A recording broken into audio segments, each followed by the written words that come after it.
Pertanyaan yang ketiga, Ustaz. Ya. Ini dari Utuh. Assalamualaikum, Ustaz. Waalaikumsalam warahmatullahi wabarakatuh. Ulun umpat betakun. Sebagian orang ulun lihat sebelum ruku. Ruku bukan rokok ya. Ruku mengangkat takbir. Sebagian itu juga tidak. Jadi yang mana yang benar? Kalau seperti itu, apakah ada termasuk gerakan secara sengaja dalam sholat dan bagaimana sah atau tidak sholatnya, Ustaz? Oke. Ini yang bertanya Utuh ya. Utuh. Utuh itu biasanya orang Banjar dan Banjar. itu panggilan untuk anak laki-laki kesayangan. Nggih. Kalau perempuannya Galuh gitu. Galuh. Makanya dulu ada cerita orang Jawa itu tanya, dia bilang, di mana di Banjar ini kampung perempuan semua. Bingung orang, ternyata nama kampungnya ya Aluh-Aluh ini gitu. Ini sama dengan Utuh tadi kan. Utuh, nggih. Jadi masalah takbir itu bukan mengangkat tangan. Takbir itu adalah ucapan Allahu Akbar. Takbirnya itu. Takbir itu adalah ucapan Allahu Akbar. Mengangkat tangan ini hukumnya adalah sunat hayat. Makanya di dalam rukun salat yang 13, kalau tumakninah dijadikan satu rukun, tumakninah itu kan maknanya sukunun ba'da harakatin, berdiam setelah bergerak. Kalau dia dijadikan satu rukun, maka 13 rukun salat, maka salah satu rukunnya itu adalah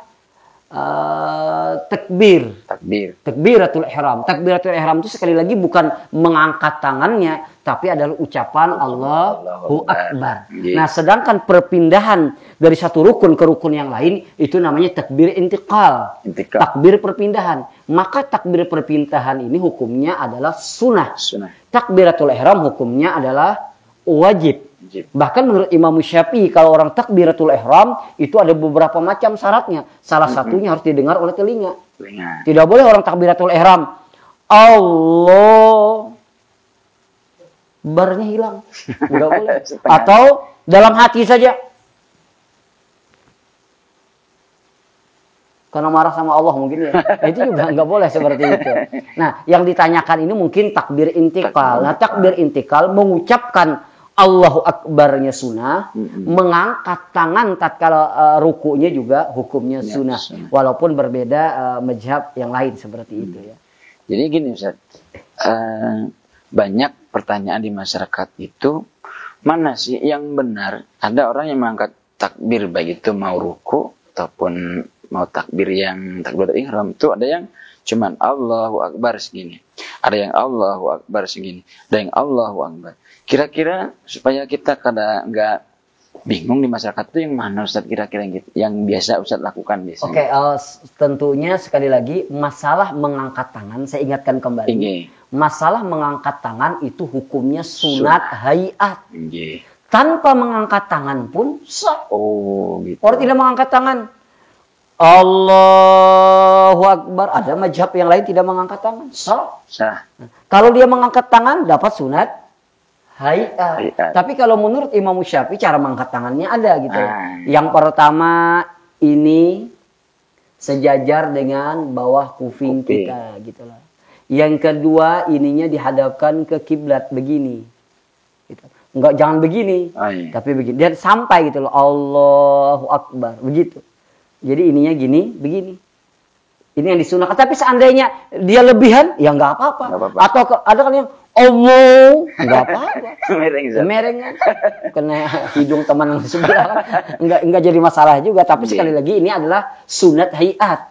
Yang wajibnya sekali lagi adalah ucapan Allahu Akbar. Dan harus jelas antara alif sampai ra-nya seperti itu. Mungkin demikian ya. Baik. Ini satu pelajaran sangat luar biasa untuk pemirsa sekalian. Yang wajib itu adalah Allahu Akbar-nya. Bukan masalah mengangkat tangannya. Itu kan sunnah saja. Baik, selanjutnya saat ini masih ada banyak pertanyaan. Kemudian dari Ibu Nur. Assalamualaikum Ustaz. Maaf Pak Ustaz. Ulun mau tanya gini. Gimana kalau seorang yang dititipin amanat tapi tidak disimpan ke orang yang bersangkutan, hukumnya apa? Contoh, si A dititipin sedekah buat si B.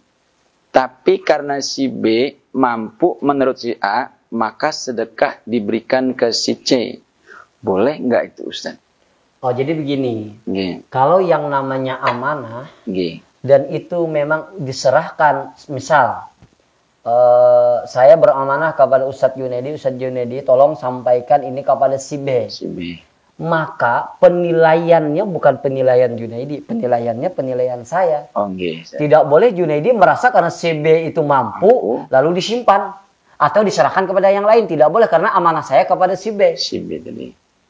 Kecuali saya ngomong seperti ini nih, Ustadz Junaidi ini, ada saya titip amplop, kamu berikan kepada orang yang kamu anggap tidak mampu. Itu lain lagi kasusnya.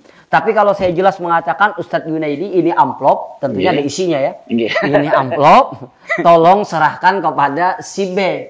Maka wajib menyampaikan kepada si B. Masalah B mampu atau tidak mampu, itu tidak jadi masalah. Itulah amanah saya. Kalau nanti B merasa mampu, lalu diserahkan kepada orang lain, maka selesailah amanah yang saya sampaikan kepada Junaidi. Seperti itu. Nah, luar biasa masalah amanah. Kemudian pertanyaan selanjutnya dari Bapak Rosadi. Assalamualaikum Ustadz. 4 bertanya. Hukumnya berkumur-kumur hendak berwudu, tapi pada saat bulan puasa mungkin di siang hari Ustadz. Yeah. Nah, mohon penjelasan Ustaz. Oh, jadi namanya mad-madah dan istinsyak ya. Istinsyak. Ya, kalau mad-madah itu memasukkan air ke mulut, kalau istinsyak itu memasukkan air ke dalam hidung. Ini sepakat 3 mazhab hukumnya sunnah, tapi ada satu mazhab yang mengatakan wajib ya. Wajib.